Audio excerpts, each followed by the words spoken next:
Yang jawab salam saya doakan insya Allah naik haji.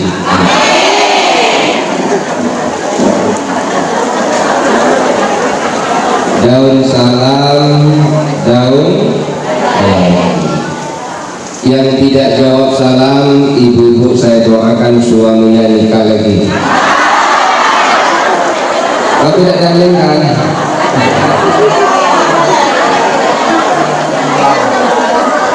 Dari Allah.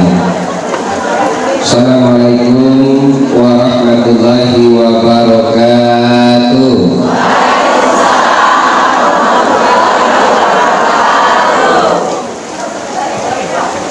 Subhanallazi asra bi'abdihi laylan minal masjidil haram ilal masjidil aqsa allazi barakna hawlahu linuriyahu min ayatina innahu huwas sami'ul basir.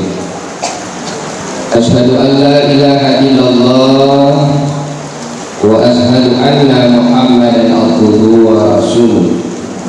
Allahumma salli wa sallim ala sayyidina Muhammad wa ala ali sayyidina Muhammad, amma ba'd. Bapak Kepala Desa beserta seluruh perangkat dan jajarannya yang kami hormati,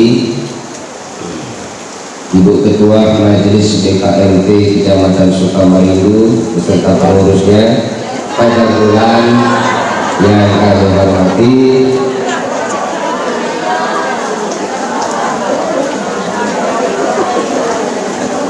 tokoh agama yang kami muliakan, tokoh masyarakat, tokoh manisan, tokoh bangunan, dan semua seluruh jamaah yang hadir sore ini yang insya Allah dimuliakan Allah. Amin. Alhamdulillah, syukur hari ini Allah menjaga iman kita, menjaga Islam kita, menjaga kesehatan dan kesempatan kita. Semoga yang hadir hari ini merupakan bagian hamba-hamba Allah yang dipilih. Amin. Rasulullah menjelaskan seperti ini: barang siapa yang keluar dari rumah, wa may yakhruju min baitihi muhajiran ila Allah wa rasul. Kalau ibu keluar dari rumah tadi dan bapak keluar dari rumah tadi, niatnya untuk mendengarkan majelis ilmu, duduk di majelis ilmu ini mendengarkan satu ayat atau satu kitab, balik isan di sini nak diamalkan ataupun tidak, pahalanya sama seperti orang melakukan sholat sunnah 1000 rakaat.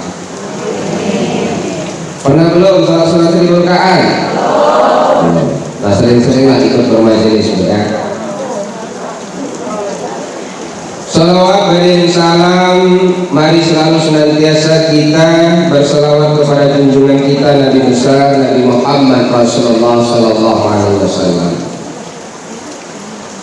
Saya sangat bersyukur hari ini adalah hari pertama diundang di Kecamatan Fajar Bulan ini, Pak Kades. Karena yang mengundang orang tua ibu saya sendiri, Ibu Hajah Maria ini guru SD dulu di Jalan. Saya selesai SD tahun 92.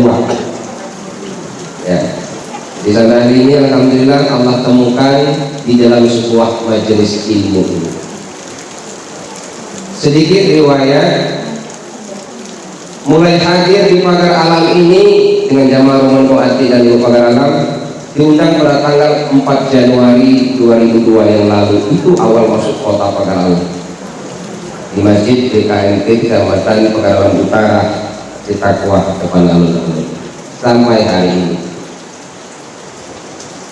Kalau cuma suku merindu ngomong, aku ini Ustadz Palembang Kapitan Jara itu, tinggal di Palembang, undung jemu kapitan, tinggal di Jara. Jadi barang lamu cuma sampai balik. ya. Barang status alhamdulillah sudah pernah menikah. Ini perlu terjemahkan. Anak alhamdulillah 2. Yang pertama kelas 2 SMA kalau sekolah kita. Saat ini sedang menimba ilmu di Pondok Pesantren Modern Bogor, Jawa Timur. Sudah jalan 5 tahun. Yang putri kelas 3 juga sama di Pondok Pesantren Al Mawaddah Ponorogo, Jawa Timur. Jadi semuanya saya titipkan di sana. Insya Allah kami akan kumpul di Palembang 14 Maret nanti semuanya pulang. Itu sejarah.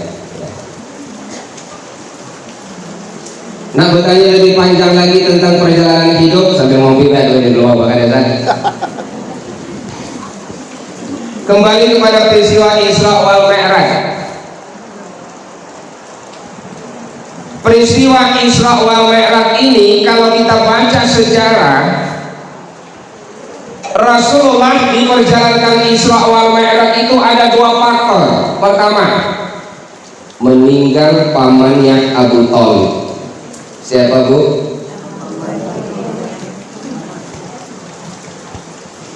Tahun ini dikenal dengan tahun duka cita, kesedihan atas jiwa Rasulullah karena meninggal 2 seorang sosok yang amat dicintai. Pertama, meninggal pamannya Abu Thalib. Kenapa Rasulullah bersedih? Karena pamannya Abu Thalib setiap Rasulullah berdakwah diangkat menjadi seorang nabi, Rasulullah dihina, dicaci maki, bahkan harus dibunuh. Pamannya Abu Thalib yang membela perjuangan dakwahnya. Tapi sampai akhir hayatnya pamannya Abu Thalib, Allah tidak berikan hidayah beliau masuk Islam. Itu yang menjadi kesedihan Nabi. Padahal dia berjuang membela keponakannya Muhammad, menyampaikan ajaran Islam, tapi saat akhir hayat menjemput, pamannya Abu Thalib tidak dapat hidayah masuk Islam. Itu yang menjadi kesedihan. Yang kedua, siapa orang yang amat dicintai Rasul? Istrinya Siti Khadijah. Kenapa Rasulullah sedih? Kita lihat di dalam sejarah. Rasulullah menikah dengan Siti Khadijah usia 40, Muhammad umur 25. Di dalam sejarah Islam, Siti Khadijah orang yang terkenal sangat kaya. Kalau kita hitung kekayaan Jazirah Arab itu 3/4 luasan Arab, itu kekayaan Khadijah. Kaya apa miskin? Kaya apa miskin Khadijah? Kaya. Seorang wanita pedagang, saudagar yang amat kaya, nilai kekayaannya hampir sepertiga kota Arab. Orang kaya. Tapi begitu beliau menikah dengan Nabi Muhammad, seluruh hartanya habis untuk berjuang membiayai dakwah Rasul.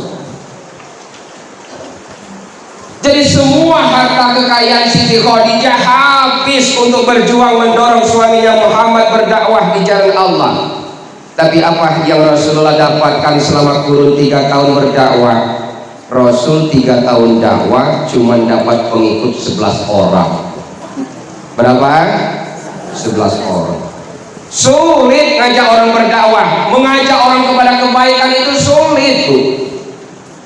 Nabi Muhammad 3 tahun dakwah cuma dapat 11 orang pengikut.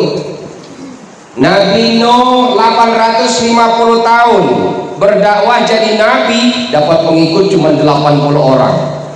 Bayangkan. Jadi Pak Kades mengajak jemaah masuk surga itu sulit. Ayo jawab jujur Bu, masuk surga itu mudah apa sulit? Sulit. Masuk neraka itu mudah apa sulit? Mudah. Sebelah sini, masuk surga itu mudah apa sulit? Sulit. Masuk neraka mudah apa sulit? Mudah. Masuk surga itu mudah. Tapi kenapa orang banyak tidak mau masuk surga? Ayo aku tanya, sholat bayar tidak? Sholat bayar tidak? Ibu datang dari rumah ke sini bayar tidak? Zakat bayar tidak? Puasa bayar tidak? Lalu kenapa orang tidak mau? Mudah masuk sholat, tidak perlu pakai modal. Justru masuk neraka itu perlu biaya yang besar, tapi banyak orang yang suka main judi pakai modal tidak? Nyawer biduan di panggung seksi pakai modal tidak? Pakai modal tidak? Nganakkan duit rentenir pakai modal tidak? Beli minuman keras pakai modal tidak? Kenapa dengan biaya modal yang besar orang banyak mau masuk neraka? Ayo kita renungkan. Kembali kepada Siti Khadijah, ketika Khadijah menikah dengan Muhammad, diangkat menjadi Rasul, semua harta Khadijah itu habis, jadi orang miskin. Ayo aku tanya, Khadijah itu manusia apa malaikat? Malaikat apa manusia? Manusia. Karena Khadijah ini manusia, walaupun istri Rasul, ada sisi manusianya. Harta habis, berdakwah cuma dapat pengikut 11 orang, ada rasa seperti putus asa sebagai manusia. Dia ngomong sama suaminya, Bang, hartaku lah banyak habis berdakwah untuk berjuang menyampaikan syiar Islam. 3 tahun berdakwah menyampaikan ajaran Islam, harta habis cuma dapat pengikut 11 orang. Protes Khadijah kepada Nabi Muhammad, bahasa kitanya nyesal harta habis itu. Dan senyum Nabi Muhammad. Suatu hari diajaklah Khadijah, dipegang tangannya, wahai istri Khadijah, mari kita berjalan di sepinggir bukit. Sampai di sebuah bukit, Rasulullah berdoa kepada Allah, ya Rob, jadikan semua bukit ini jadi emas. Jadi apa, Bu? Jadi apa? Emas. Atas izin Allah, doa Rasulullah, bukit itu jadi emas. Khadijah bertanya, ya Rasulullah, untuk apa bukit semuanya ini jadi emas? Kau minta kepada Allah. Apa jawab Nabi? Khadijah, saya berdoa kepada Allah, memohon agar semua bukit ini jadi emas. Ambillah untuk mengganti hartamu yang habis dalam berjuang untuk berdakwah. Apa jawab Nabi? Tapi mulai hari ini kau kuceraikan. Galak tidak? Galak tidak, Bu? Galak tidak? Harta ibu yang dulunya kaya jadi habis, ada perasaan menyesal berjuang di jalan Allah, Allah ganti dengan bukit emas. Tapi dengan syarat hari itu ibu diceraikan. Mau tidak? Mikir Khadijah ini sepanjang jalan, duit banyak cuman menit lagi. Mikir lagi ya, ngomong dengan suaminya Muhammad, apa artinya intan emas dan permata tanpa kau di sisiku? Betul apa benar? Itu Khadijah. Jadi karena Siti Khadijah meninggal inilah salah satu tahun ini dikenal dengan tahun duka cita kesedihan atas peristiwa Rasul. Pertama, meninggal pamannya Abu Thalib, sampai akhir hayatnya tidak masuk Islam. Yang kedua, meninggal Khadijah yang berjuang mati-matian menghabiskan hartanya untuk Rasulullah berdakwah. Istrinya pun telah pergi meninggalkan Muhammad. Ayo jawab jujur, Khadijah pada akhirnya miskin apa kaya? Miskin apa kaya? Miskin. Sebelum kita masuk materi, di dalam sejarah Khadijah yang dulunya orang yang kaya, ketika akhir hayat menjadi orang yang sangat miskin. Begitu Khadijah meninggal, begitu Khadijah mendekati sakaratul maut sakit, Khadijah memanggil putrinya Siti Fatimah Zahra, wahai putriku, sampaikan kepada ayahmu Rasulullah, andaikan aku wafat, tolong pinta sorbannya untuk menutupi jasad. Dia tidak sanggup ambil kain putih, buat dia simpanan kain panjang. Lang miskinnya. Ketika sedang sakit sakaratul maut, tidak ada lagi yang harus dipakai, tidak ada lagi kain putih yang harus disiapkan.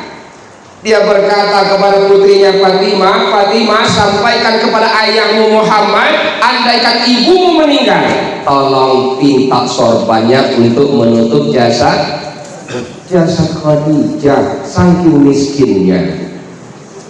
Ayo, Nabi Muhammad itu seorang nabi, seorang umarah, seorang pemimpin, tapi begitu di akhir hayatnya dia menjadi orang yang miskin di dalam berjuang menegakkan agama Allah. Makanya Rasulullah sampai hari ini, laqad kana lakum fi rasulillahi uswatun hasanah. Akhlak Rasulullah itu sampai hari ini menjadi suri teladan. Tidak ada harta yang ditinggalkan diwariskan untuk umatnya. Kalau kita empai dilantik sebulan, udah ganti mungkin. Itu tanggal sebelah. Fajar bulan insya Allah sama. Coba bayangkan. Makanya di dalam Islam ada 4 wanita yang dijamin masuk surga oleh Allah, yang dikenal dengan Ummul Mukminin. Wanita yang pertama kali masuk Islam dan wanita yang beriman kepada Allah, wanita yang pertama kali masuk surganya Allah. Ada 4 dikenal dalam Islam Ummul Mukminin. Pertama Khadijah, yang kedua Fatimah Az-Zahra, yang ketiga Isyah, istri dari Raja Fir'aun, dan yang keempat Maryam, ibu dari Isa alaihissalam.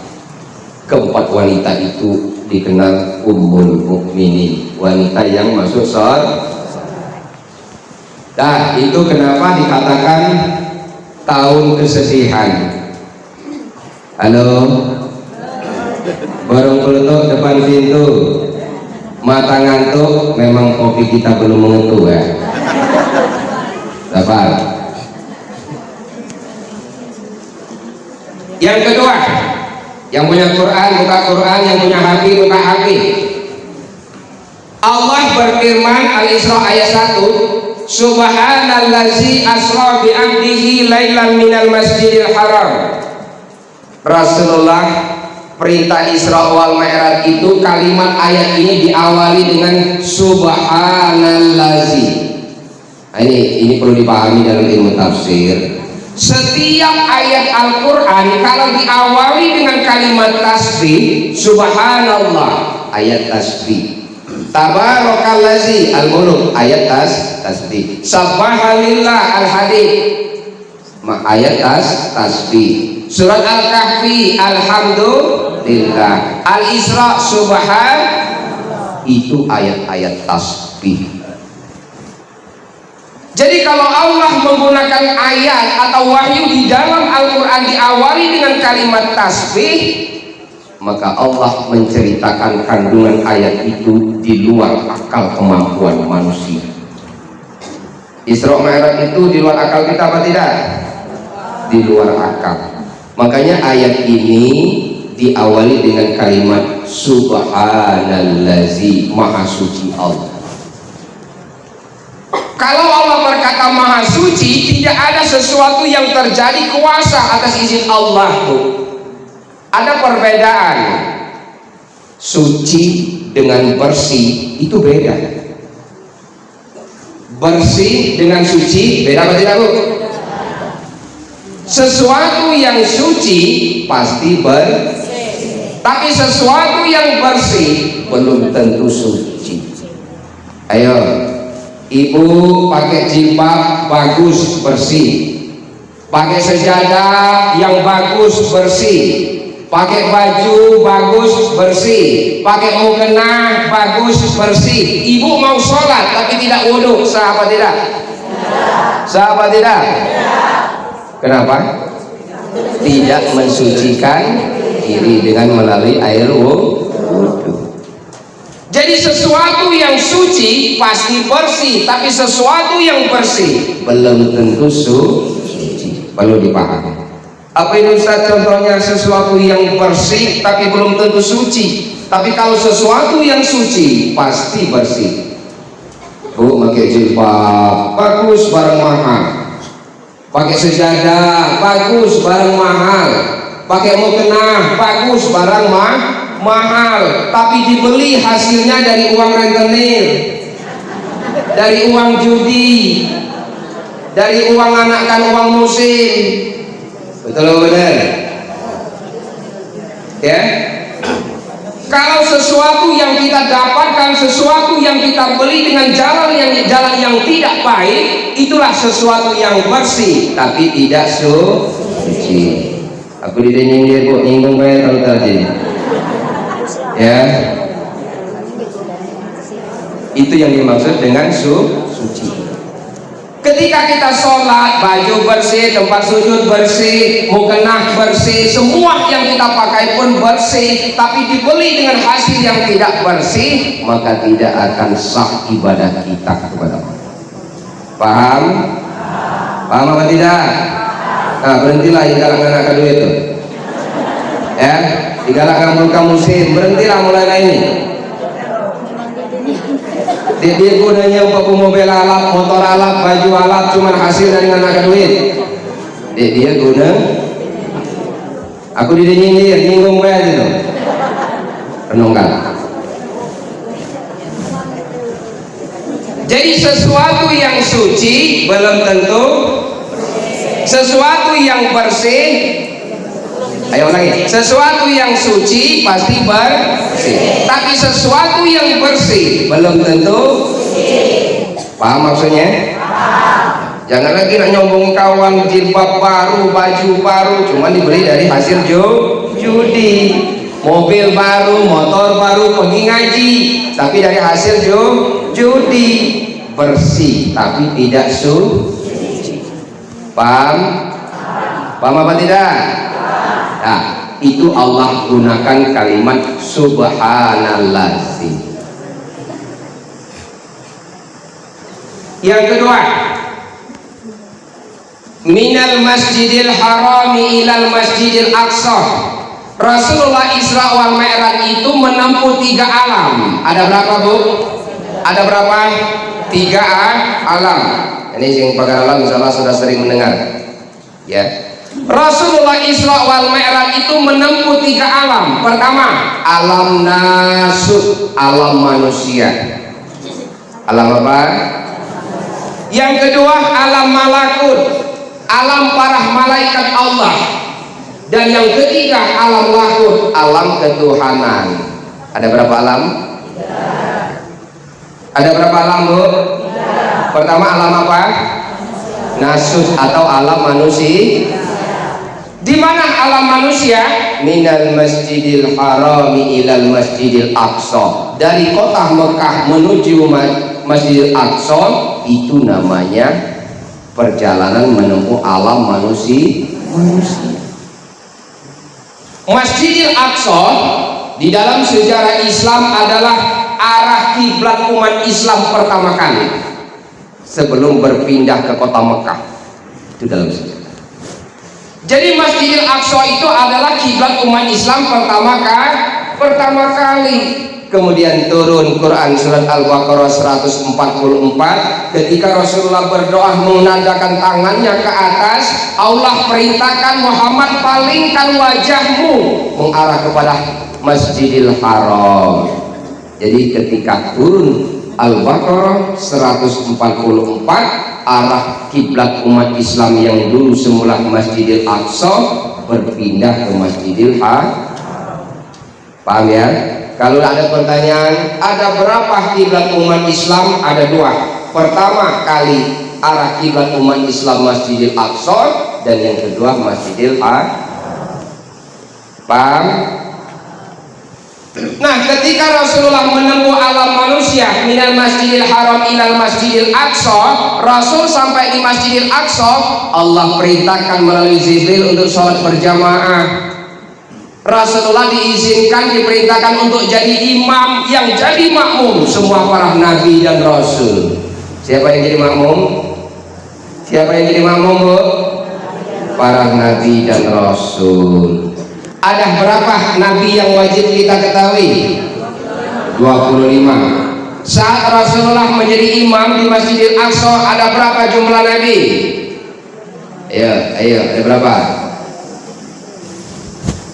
Jumlah nabi dan rasul berjumlah 124.000. Ada berapa, Bu? 124. Yang wajib umat Islam ketahui hanya 25. Jadi ketika Nabi Muhammad menjadi imam di Masjidil Aqsa, Nabi Muhammad mengimami semua makmumnya adalah para arwah yang suci, para nabi dan rasul, jumlahnya 124.000. Ada berapa? 100. Yang wajib kita ketahui ada berapa? 25. Itu namanya perjalanan manusia. Lalu Rasulullah melanjutkan perjalanan ke alam malakut. Apa itu alam malakut? Alam para malaikat-malaikat Allah. Apa ini alamnya? Langit 1, langit 2, langit 3, 4, 5, 6 dan 7. Itu namanya alam para malaikat Allah. Apa namanya, Bu? Malaikat Allah. Ayo kita berhitung. Ada yang hafal tidak? Di langit yang pertama Nabi bertemu dengan Nabi apa? Nabi apa, Bu? Adam alaihissalam. Di langit kedua Nabi bertemu dengan siapa? Nabi Isa dan Yahya. Di langit ketiga Nabi bertemu dengan siapa? Nabi Yusuf alaihissalam. Nanti kita tes. Di langit yang keempat Nabi bertemu dengan Nabi Idris. Langit kelima Nabi Harun, langit keenam Nabi Musa, dan langit yang ketujuh Nabi Allah Ibrahim alaihissalam. Apa atau tidak? Apa atau tidak? Ayo pelan-pelan kita belajar. Langit pertama bertemu dengan Nabi Adam. Langit kedua bertemu dengan siapa? Isa dan Yahya. Langit ketiga bertemu dengan siapa? Yusuf. Langit ketiga bertemu dengan siapa? Yusuf alaihis. Langit keempat bertemu dengan siapa? Idris. Langit kelima bertemu dengan siapa? Harun. Langit keenam Musa alaihissalam, dan langit yang ketujuh Nabi bertemu dengan Nabi Allah Ibrahim. Itulah perjalanan alam malakut. Kemudian ayat ini ada kalimat allazi barakna haulahu linuriyahu min ayatina. Kami berkahi sekeliling. Pada saat perjalanan Isra wal Mi'raj itu Rasul diperlihatkan tanda-tanda kekuasaan Allah. Tanda apa? Contoh, ketika Rasulullah sebelum Isra wal Mi'raj, Rasulullah dioperasi. Siapa yang mau operasi? Siapa? Jibril dan Mikail. Setelah dioperasi, Nabi Muhammad diambil hatinya, dicuci dengan air zam-zam, kemudian dimasukkan kembali, diberikan hikmah, disucikan. Makanya Rasulullah itu sebagai manusia biasa, kalau tidak disucikan, menempuh 3 alam itu akan hancur jasadnya. Setelah dioperasi, Nabi Muhammad disiapkan 2 gelas oleh Jibril. 1 gelas berisi madu, 1 gelas berisi racun.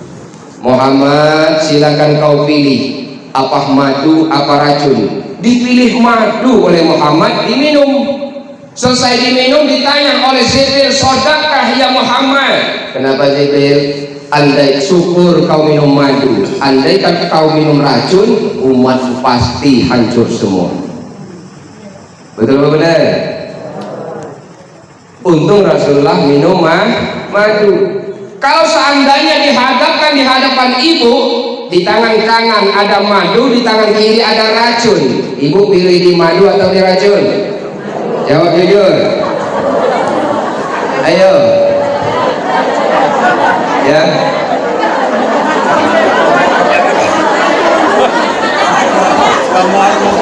Pilih apa, Bu?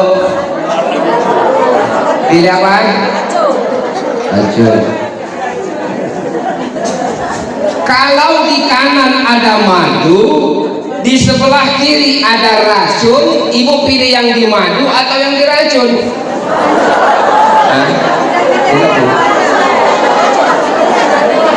Jadi pilihan. Tidak. Galak dia jadi madu, galak dia jadi racun. Nah, dengerin deh, dendak ya. Empok lah pakai baju biru kali itu dendak ya.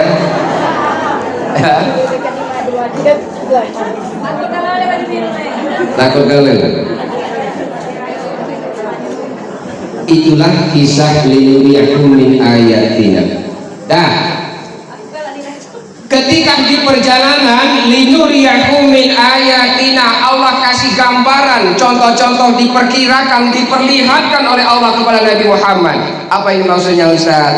Rasulullah diajak jalan ke surga, diajak jalan ke neraka. Ketika diajak berjalan di dalam neraka, Rasul melihat ada orang yang kerjanya cuma menjulurkan lidah, diguntingnya dewek, dijulurkan lidah, diguntingnya lagi, dijulurkan lidah, diguntingnya lagi. Siapa ini? Tahu tak siapa, Bu? Siapa? Di neraka kawin cuma motong lidah, weh. Lalu Muhammad bertanya ke Jibril, Jibril, siapa itu umatku yang di neraka kerjanya cuma memotong lidah? Jibril, itulah umatmu yang di dunia jadi ustaz, jadi kiai, jadi ulama, jadi pemimpin, jadi pejabat, yang cuma pintar ngajak orang kepada kebaikan, tapi akhlak dan tingkah lakunya tidak sesuai dengan apa yang dia ucapkan. Siapa? Makanya dia banyak dia menjadi galak jadi ustaz. Jadi kalau orang yang hanya bisa mengajak kepada kebaikan, menyuruh orang berbuat kebaikan, tapi dia sendiri tidak melakukan kebaikan itu, kabura maqtan indallahi an taqulu ma la taf'alun, dosa besar di hadapan Allah. Hati-hati, hati-hati. Apalagi zaman 2004 sudah dekat. Dekat apa belum? Banyak orang yang berkepentingan yang akan menjadi calon-calon menggunting lidah. Waktu nyalon anggota dewan, rajin datang ke masjid kampanye, rajin ngamalkan ayat dapat kursi lupa dengan waktu kampanye rajin ngamalkan ayat kursi, begitu dipilih lupa dengan kursinya. Betul apa benar? Waktu nyalon kepala desa, rajin sholat berjamaah di masjid. Rajin apa tidak? Rajin. Begitu dipilih tahun pertama, sibuk. Yang dulunya rajin 5 waktu tinggal seminggu sekali, Jumat lain. Jumat. Tahun kedua, yang pertama dulu tahun pertama cuma pakai motor dijual. Tahun kedua jadi kades, jual, beli mobil Ayla, sibuk. Sholatnya tinggal setahun 2 kali, Idul Fitri dan Idul Adha. Betul apa benar? Tahun ketiga menjabat sebagai seorang pejabat, yang dulunya punya mobil Ayla, jual, ganti mobil Pajero. Mobil apa?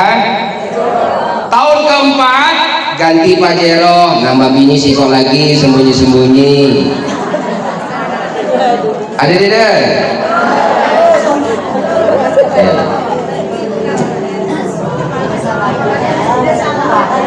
Kalau ini salah benar. Jadi di dalam neraka Allah Rasulullah diperlihatkan orang yang cuma kerjanya menggunting lidah, orang yang kerjanya menggunting lidah. Siapa ini Jibril? Inilah umatmu waktu hidup di dunia. Dia cuma bisa mengajarkan kepada kebaikan, tapi dia sendiri tidak melakukannya. Hati-hati, hati-hati. Dah, yang kedua, si kobai contohnya. Lalu Rasulullah diajak pergi ke neraka, ke surga. Ketika di surga, Rasulullah melihat seorang petani yang selalu nanam bibit padi, tumbuh panen terus, tumbuh panen terus. Satu nanam bibit tumbuh menjadi 7 tangkai, satu tangkai berbuah sebanyak 100 tangkai dikalikan 700. Jadi di dalam surga Rasulullah diperlihatkan seorang petani nanam panen terus.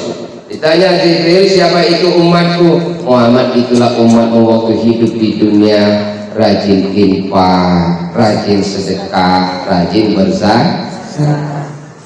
Orang yang rajin infak, sedekah dan zakat maka di hari kiamat nanti dia akan memanen pahala ibadah. Makanya orang yang berinfak dan bersedekah diumpamakan dalam surat Al-Baqarah itu sama seperti nanam satu bibit padi. Satu bibit padi tumbuh mempunyai 7 ranting dahan, dan satu dahan itu punya buah yang 100 buah kali 7 ranting.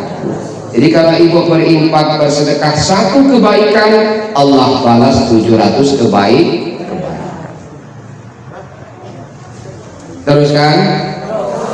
Teruskan apa tidak?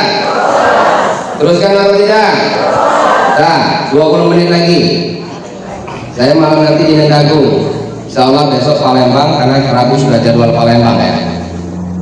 Nah, ketika Rasulullah sudah melaksanakan di alam yang kedua, alam para malaikat, di langit ke-7, Nabi Muhammad, Jibril ngomong, "Mat, kami cuma batas ini ngantar." Jibril, Mikail dan Burak cuma batas langit yang ke-7. Kenapa Jibril tidak menemaniku sampai menghadap Allah di alam lahud? Allah hanya izinkan batas ini. Karena kalau naik hancur jasadnya para malaikat ini, karena dimensinya tidak disucikan seperti Rasulullah dioperasi. Ayo dengarkan baik-baik. Ketika Rasulullah bertemu dengan Nabi Muhammad di alam yang ketiga, berjumpa dengan Allah, apa Allah katakan? Assalamu alayka ayyuhan nabiyyu wa rahmatullahi. Itulah yang menjadi rukun ketika tahiyat sholat. Ketika Muhammad berjumpa dengan Allah, assalamu alayka ayyuhan nabiyyu wa rahmatullahi.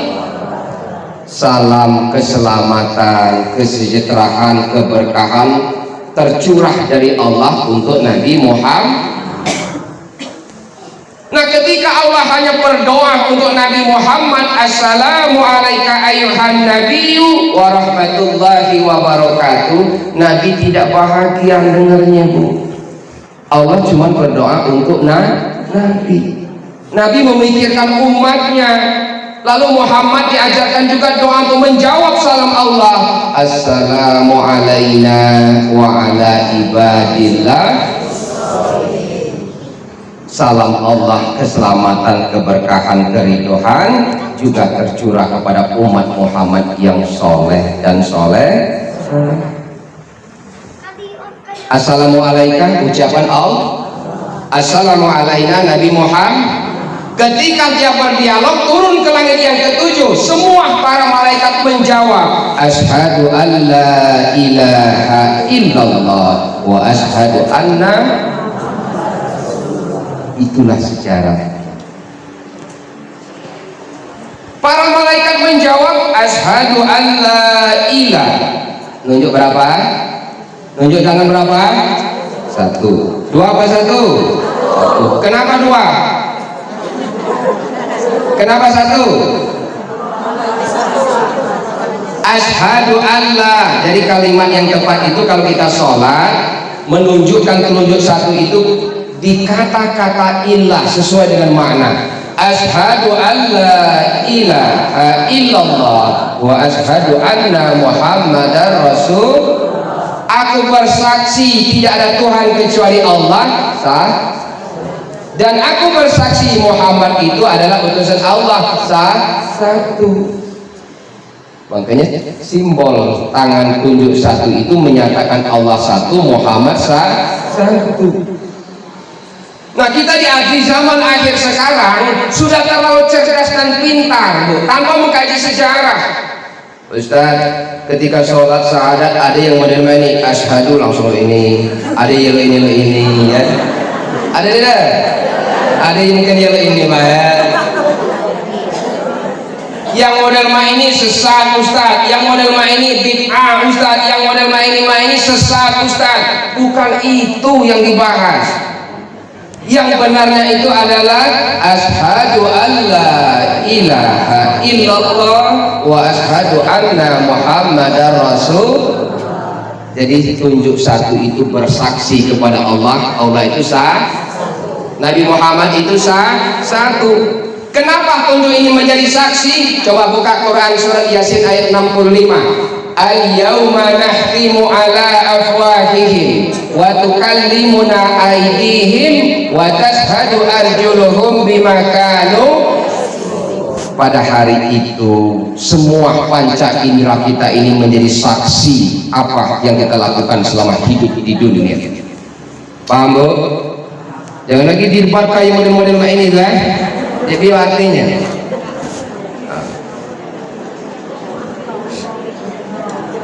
itu tentang bacaan tahiyat akhir. Apa yang Allah perintahkan ketika berjumpa dengan Allah? Nabi Muhammad diperintahkan untuk melaksanakan sholat. Melaksanakan apa Bu? Sholat.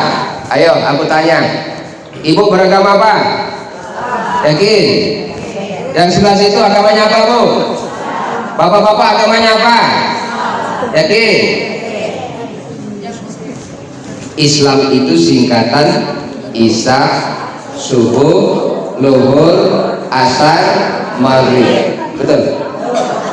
Kalau kita ini mengaku diri kita orang yang beragama Islam, maka 5 ini harus disempurnakan. Isya kerjakan, subuh kerjakan, luhur kerjakan, asar kerjakan, maghrib dikerjakan. 5 waktunya jalan, baru kita beragama Islam. Ayo kita hitung lagi, kurangi. Isya kerjakan, subuh kerjakan, luhur asar sibuk putih sang sile tinggal, maghrib tinggalkan. Apa agamanya? Apa agamanya Bu? Islam agamanya. Apa agamanya? Islam. Kalau Isya dikerjakan, subuh dikerjakan, luhur dan asar sibuk dengan urusan dunia, maghrib dikerjakan, cuma 3, artinya agamanya Islam. Ada tidak penghuni surga agama Islam? Tidak ada. Ayo evaluasi Bapak dan Ibu, apakah benar kita selama ini beragama Islam? Ya. Yang kedua, ada sebuah pertanyaan ketika saya di Kayu Agung model ini. Ustaz, di kampung saya, Ustaz, dia beragama Islam, tapi sholat jarang, puasa jarang, zakat jarang, banyak duit langsung naik haji, Ustaz. Apa hukumnya ini? Apa hukumnya Bu? Apa hukumnya? Ada tidak itu? Ada tidak? Sholat jarang, puasa jarang, zakat jarang, banyak duit, umroh 45 kali, naik haji 45 kali. Sempurna apa tidak? Sempurna apa tidak? Saya jawab, saya tidak jawab hukumnya. Aku gambarkan seperti ini. Rukun Islam ada berapa? Ada berapa? 6 apa 5? 6 apa 5? Pertama sahah, kedua shol, ketiga zakat, 4, 5 naik haji. Ayo kita hubungkan dengan pertanyaan tadi. Ada orang yang tidak pernah sholat, jarang berpuasa, jarang berzakat, punya uang umroh dan haji berulang-ulang. Ayo bagaimana renungannya seperti ini? Aku gambarkan seperti ini. Umat Islam itu adalah menunaikan kewajiban rukun Islam. Rukun apa Bu? Pertama syahadat. Syahadat itu ibarat kita membangun rumah, buat fondasinya. Buat fondasi. Selesai bangun fondasi, apa yang kedua? Sholat. Sholat itu bangun tiangnya, cor tiang supaya kuat. Itu sholat. Selesai sholat, berpuasa. Apa itu puasa? Fondasi sudah, tiang sudah, pasang batu bata dinding. Itu puasa. Dinding selesai, yang keempat apa? Zakatul fitrah, membersihkan rumah supaya bersih. Harus ada pintu, harus ada jendela, harus ada ventilasi udara. Itu namanya zakat. Betul? Pondasi sudah, tiang sudah, masang dinding sudah, pintu dan jendela sudah. Terakhir apa? Pasang atap. Atap itu penyempurna haji bagi yang mau. Ayo kita balikkan ke pertanyaan kita tadi. Sholat tidak, puasa tidak, zakat tidak, punya uang langsung naik haji. Ibarat bangun rumah, buat fondasi tidak, buat tiang tidak, buat dinding tidak, buat jendela dan pintu tidak, buat rumah bisa dipucuk ke bawah atap dulu. Rumah siapa itu? Rumahku, kubu. Betul apa benar? Ya. Jadi jangan bangga. Nah kita main lagi Bu, terutama kita di wilayah Pagara Alam Lahat dan sekitarnya ini sebenarnya keterbatasan pengetahuan. Masyarakat kita di zaman akhir ini banyak berpikir kalau sudah umroh dan haji sudah terasa cukup ibadah. Betul apa benar? Benar ini. Makanya haji itu rukun Islam yang kelima. Artinya yang pertama syahadatnya beneri. Syahadatnya benar, sholatnya beneri, puasanya beneri, zakatnya beneri, baru naik haji. Ini tidak, sholat jarang, puasa jarang, zakat jarang, punya duit naik haji, nembak kalau haji plus. Ya Bu ya, sampai di Mekah posting FB, WA, ya kan? Sampai di Bandung. Assalamualaikum warahmatullahi wabarakatuh. Sahabat Buya Milenial dimanapun berada, kali ini kita bahas kisah lengkap tentang Isra Mi'raj Nabi Muhammad Sallallahu Alaihi Wasallam. Isra Mi'raj adalah peristiwa luar biasa, peristiwa maha dahsyat yang dialami oleh Nabi Muhammad Sallallahu Alaihi Wasallam. Sebelum hijrah ke Madinah, sebelumnya tidak ada satupun manusia yang mengalaminya. Menempuh perjalanan super kilat, lalu naik ke langit hingga Sidratul Muntaha. Isra adalah perjalanan Nabi Muhammad dari Masjidil Haram di Mekah ke Masjidil Aqsa. Sedangkan Mi'raj adalah perjalanan Nabi Muhammad dari bumi menuju langit ketujuh, lalu dilanjutkan ke Sidratul Muntaha. Sidratul Muntaha menjadi akhir perjalanan untuk menerima perintah Allah Subhanahu wa Ta'ala. Perintah tersebut berupa sholat 5 waktu sehari semalam. Kalau ibu ingin dijaga, jaga sholat ibu kepada Allah. Kalau ibu ingin menjadi orang yang selalu bersyukur, jaga sholatnya kita kepada Allah. Kaum Quraisy saat itu menjadikan pengalaman Nabi ini sebagai bahan olok-olok, sambil mengatakan tidak mungkin perjalanan sejauh itu ditempuh dalam semalam. Namun bagi orang mukmin, kabar dan pengalaman Nabi Muhammad ini adalah sesuatu yang harus dipercaya dan dilihat sebagai mukjizat yang diberikan Allah kepada hamba pilihannya. Peristiwa maha dahsyat berada di luar akal manusia dan hanya bisa didekati dengan metodologi iman. Namun menariknya, ribuan tahun setelah peristiwa itu terjadi, perkembangan ilmu pengetahuan dan teknologi yang dicapai oleh peradaban manusia modern dapat menyulang untayan demi untayan perjalanan Rasulullah SAW itu menjadi satu frame utuh yang logis.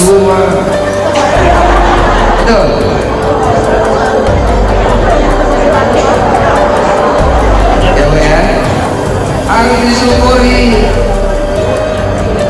Kalau lagi hobi mancing udah jenda, doakan. Jarak Mekah dan Yerusalem yang begitu jauh, lebih kurang 1234 km atau lebih kurang 767 mil, hanya ditempuh dalam waktu 1 malam adalah sesuatu yang mustahil. Ditambah pula naik ke surga yang sama sekali tak terbayangkan seberapa jauh jaraknya dan di mana letaknya serta bagaimana bentuknya.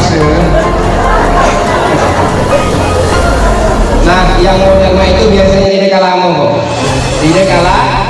Dahulu kala, orang-orang Arab Quraisy hanya mengenal unta dan kuda sebagai alat transportasi. Selain kedua hewan itu, mereka juga biasa menggunakan keledai sebagai pengangkut barang. Belum dikenal dan belum ditemukan alat transportasi canggih seperti pesawat terbang atau pesawat luar angkasa aerospace yang dapat mengantarkan seseorang dari satu tempat ke tempat lain yang jauh dalam waktu singkat. Tanpa suatu alat transportasi khusus, mustahil Isra Mi'raj dapat terjadi, dan sudah pasti jawabannya bukanlah dengan menunggangi unta, apalagi pesawat terbang.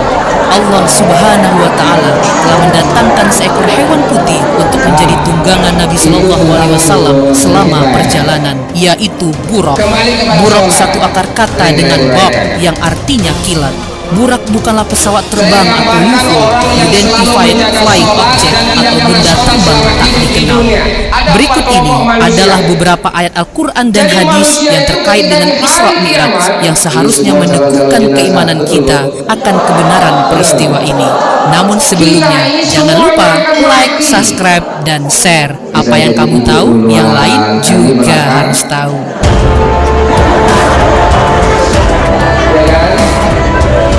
Atau kami yang belakangan, ibu-ibu dulu.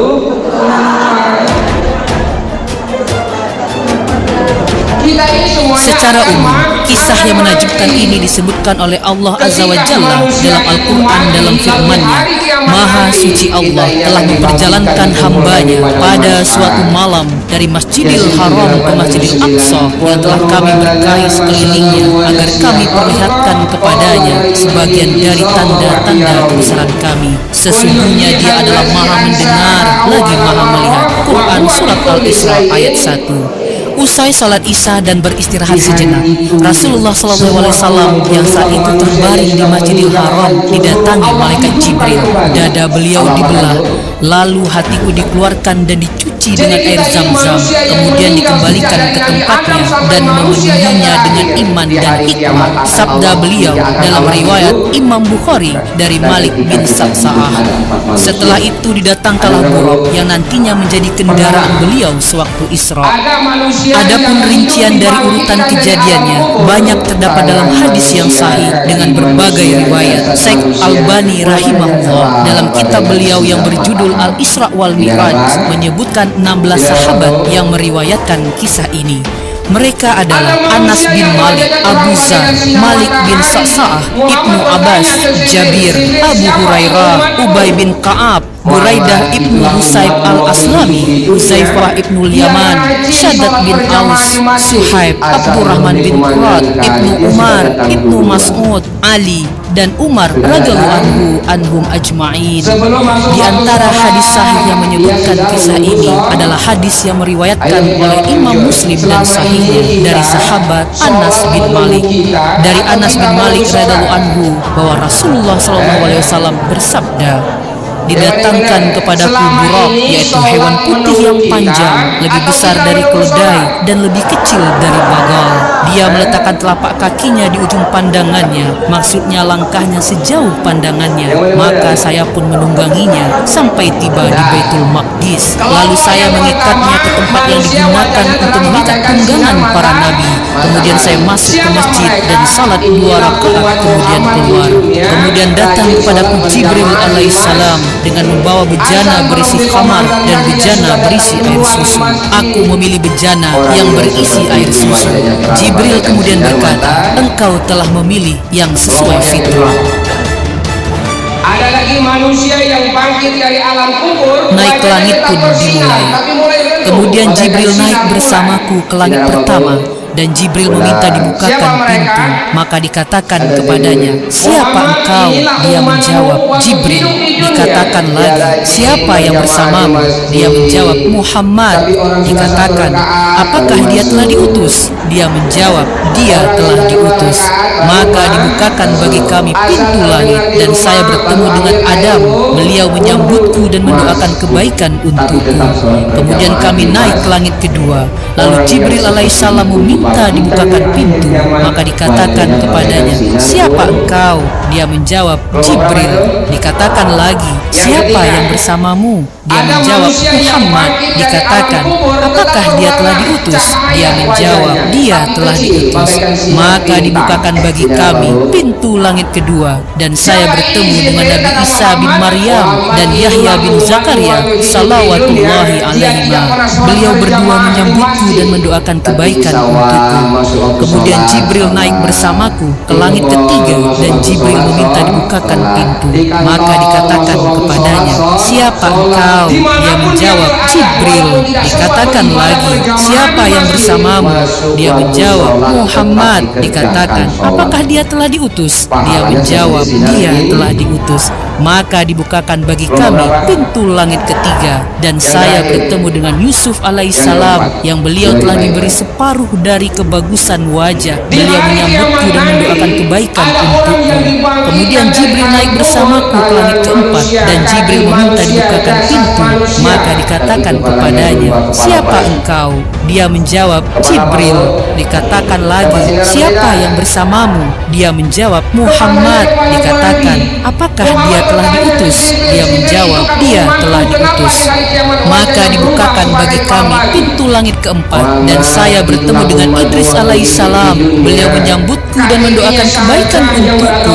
Allah berfirman yang artinya, dan kami telah mengangkatnya ke martabat yang tinggi. Maryam ayat 57. Islam tapi tidak pernah sholat sama sekali, di hari kiamat nanti wajahnya seperti kepala sepohon kayu. Kemudian Jibril naik bersamaku ke langit kelima, dan Jibril meminta dibukakan pintu. Maka dikatakan kepadanya, siapa engkau? Dia menjawab, Jibril. Dikatakan lagi, siapa yang bersamamu? Dia menjawab, Muhammad. Dikatakan, apakah dia telah diutus? Dia menjawab, dia telah diutus. Maka dibukakan bagi kami pintu langit kelima, dan saya bertemu dengan Harun alaihissalam. Beliau menyambutku dan mendoakan kebaikan untukku. Duit banyak, mobil banyak, dan berpangkat pejabatan, hidup yang tidak sholat tidak ada guna. Kemudian Jibril naik bersamaku ke langit keenam, dan Jibril meminta dibukakan pintu. Maka dikatakan kepadanya, siapa engkau? Dia menjawab, Jibril. Dikatakan lagi, siapa yang bersamamu? Dia menjawab, Muhammad. Dikatakan, apakah dia telah diutus? Dia menjawab, dia telah diutus. Maka dibukakan bagi kami pintu langit, dan saya bertemu dengan Musa. Beliau menyambutku dan mendoakan kebaikan untukku. Kemudian Jibril naik bersamaku ke langit ketujuh, dan Jibril meminta dibukakan pintu. Maka dikatakan kepadanya, siapa engkau? Dia menjawab, Jibril. Dikatakan lagi, siapa yang bersamamu? Dia menjawab, Muhammad. Dikatakan, apakah dia telah diutus? Dia menjawab, dia telah diutus. Maka dibukakan bagi kami pintu langit ketujuh, dan saya bertemu dengan Ibrahim. Beliau sedang menyandarkan punggungnya ke Baitul Ma'mur. Setiap hari masuk ke Baitul Ma'mur 70.000 malaikat yang tidak kembali lagi. Kemudian Ibrahim pergi bersamaku ke Sidratul Muntaha. Ternyata daun-daunnya seperti telinga-telinga gajah, dan buahnya seperti tempayan besar. Tatkala dia diliputi oleh perintah Allah, dia pun berubah sehingga tak ada seorang pun dari makhluk Allah yang sanggup menggambarkan keindahannya. Lalu Allah mewahyukan kepadaku apa yang dia wahyukan. Allah mewajibkan kepadaku 50 salat sehari semalam. Kemudian saya turun menemui Musa alaihissalam. Lalu dia bertanya, apa yang diwajibkan Tuhanmu atas umatmu? Saya menjawab, 50 salat. Dia berkata, kembalilah kepada Tuhanmu dan mintalah keringanan, karena sesungguhnya umatmu tidak akan mampu mengerjakannya. Sesungguhnya saya telah menguji dan mencoba Bani Israel. Beliau bersabda, maka saya pun kembali kepada Tuhanku. Seraya berkata, wahai Tuhanku, ringankanlah untuk umatku. Maka dikurangi dariku 5 salat. Kemudian saya kembali kepada Musa dan berkata, Allah mengurangi untukku 5 salat. Dia berkata, sesungguhnya umatmu tidak akan mampu mengerjakannya. Maka kembalilah kepada Tuhanmu dan mintalah keringanan. Maka terus menerus saya pulang balik antara Tuhanku tabaraka wa ta'ala dan Musa alaihissalam, sampai pada akhirnya Allah berfirman, wahai Muhammad, sesungguhnya ini adalah 5 sholat sehari semalam. Setiap sholat pahalanya 10, maka semuanya 50 sholat. Barang siapa yang meniatkan kejelekan lalu tidak mengerjakannya, maka tidak ditulis dosa baginya sedikit pun. Jika dia mengerjakannya, maka ditulis baginya 1 kejelekan. Kemudian saya turun sampai saya bertemu dengan Musa alaihissalam, seraya aku ceritakan hal ini kepadanya. Dia berkata, kembalilah kepada Tuhanmu dan mintalah keringanan.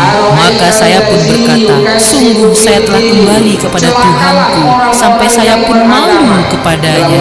Hadis riwayat Muslim.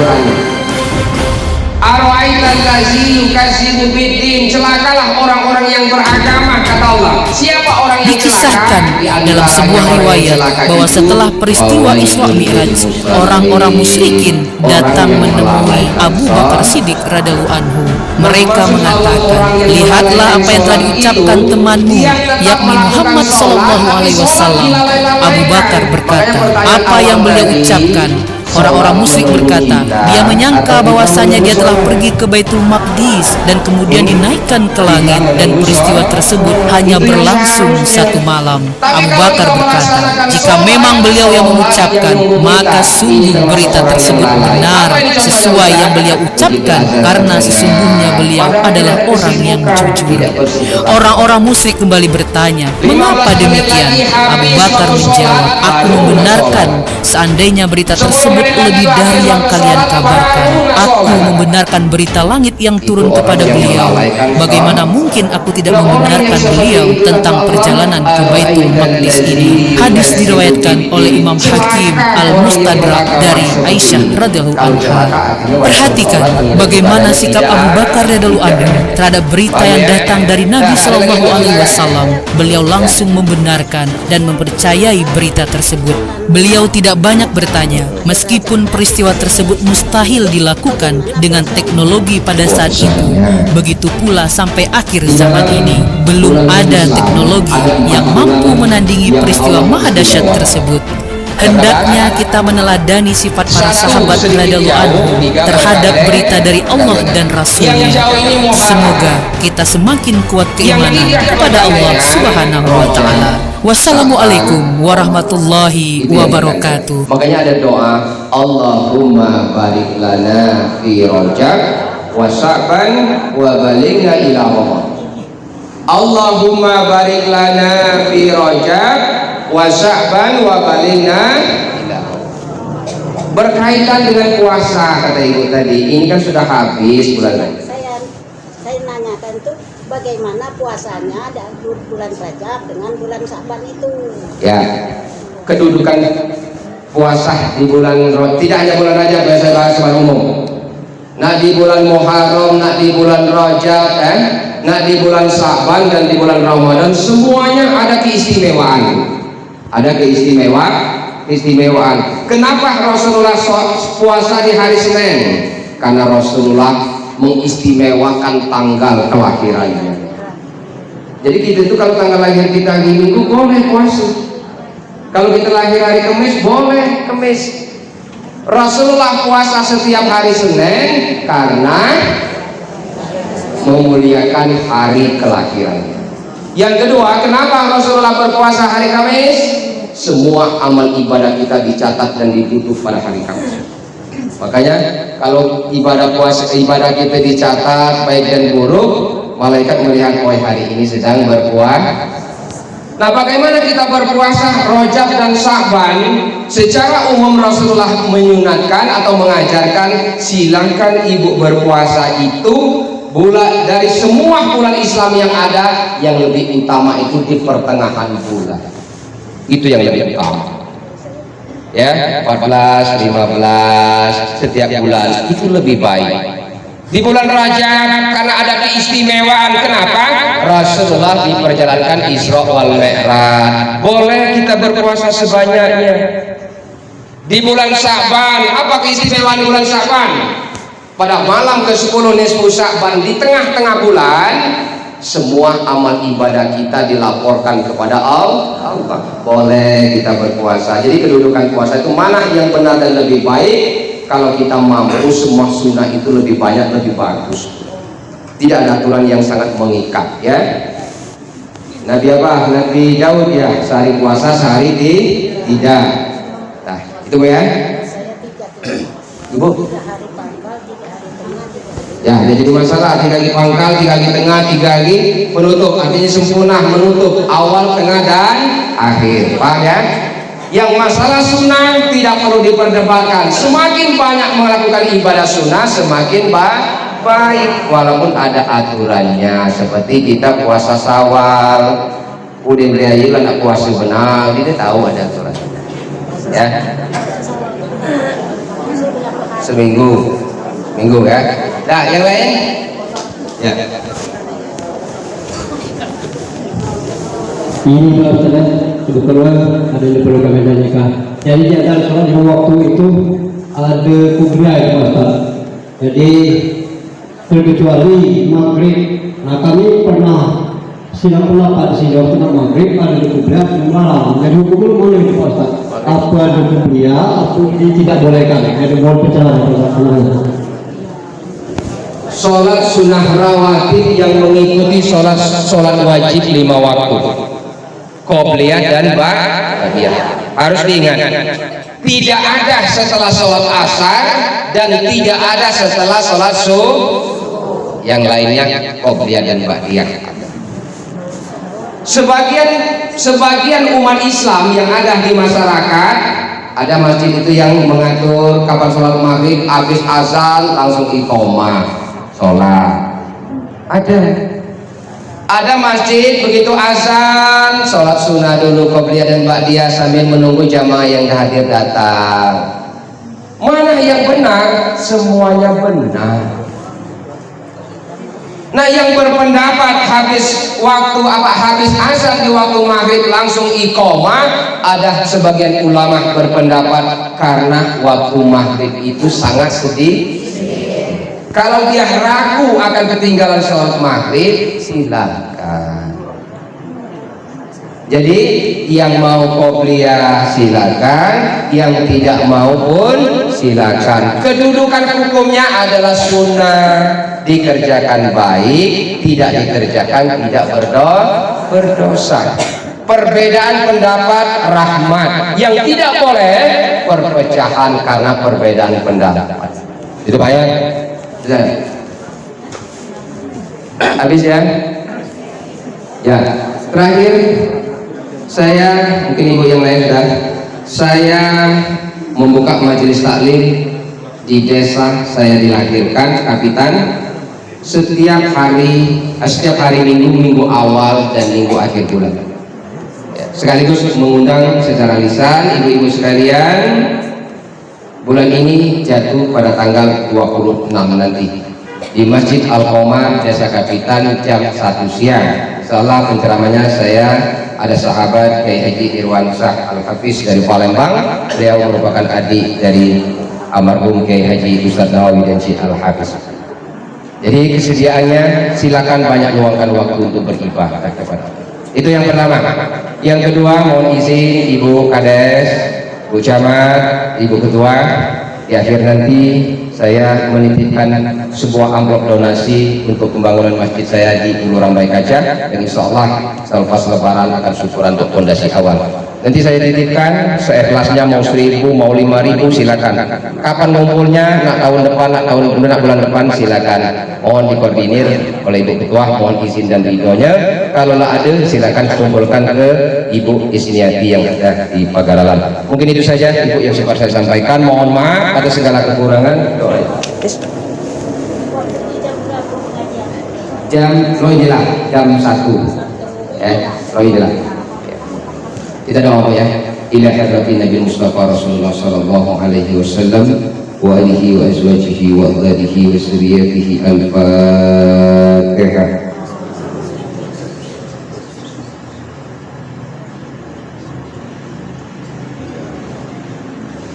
A'udzubillahi minasyaitonir rajim. Bismillahirrahmanirrahim. Alhamdulillahi rabbil alamin, hamdas syakirin, hamdan naimin, hamdan yuwafi ni'amahu wa yukafi'u mazidah. Ya Rabbana lakal hamdu kama yanbaghi li jalali wajhikal karim wa azimi sultanik. اللهم صل وسلم على سيدنا محمد وعلى آل سيدنا محمد. اللهم اغفر لنا ذنوبنا ولوالدينا وارحمهم كما ربيانا صغيرا، ولجميع المسلمين والمسلمات والمؤمنين والمؤمنات الأحياء منهم والأموات إنك على كل شيء قدير. اللهم ربنا أوزعنا أن أشكر نعمتك التي أنعمت علينا وعلى والدينا وأن أعملا صالحا ترضى وادخلنا برحمتك في عبادك الصالحين. اللهم بارك لنا في رجاء وشعبان وبلغنا إلى رمضان. اللهم بارك لنا في رجاء وشعبان وبلغنا إلى رمضان. ربنا لا تزغ قلوبنا بعد إذ هديتنا وهب لنا من لدنك رحمة إنك أنت الوهاب.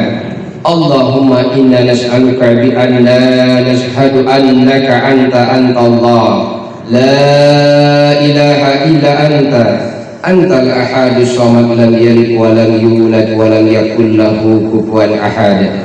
ربنا آتنا في الدنيا حسنة وفي الآخرة حسنة وقنا عذاب النار. وصلى الله على سيدنا محمد سيد المرسلين وعلى آله وصحبه وبارك وسلم. سبحان ربك رب العزة عما يصفون wassalamun ala mursalin walhamdulillahi rabbil alamin. Saya titip pantun satu, mau tidak? Merung pisang paling dua ge, telepon pisang satu. Ibung sembayang bapang ide sama kopi dek bogole. Assalamualaikum warahmatullahi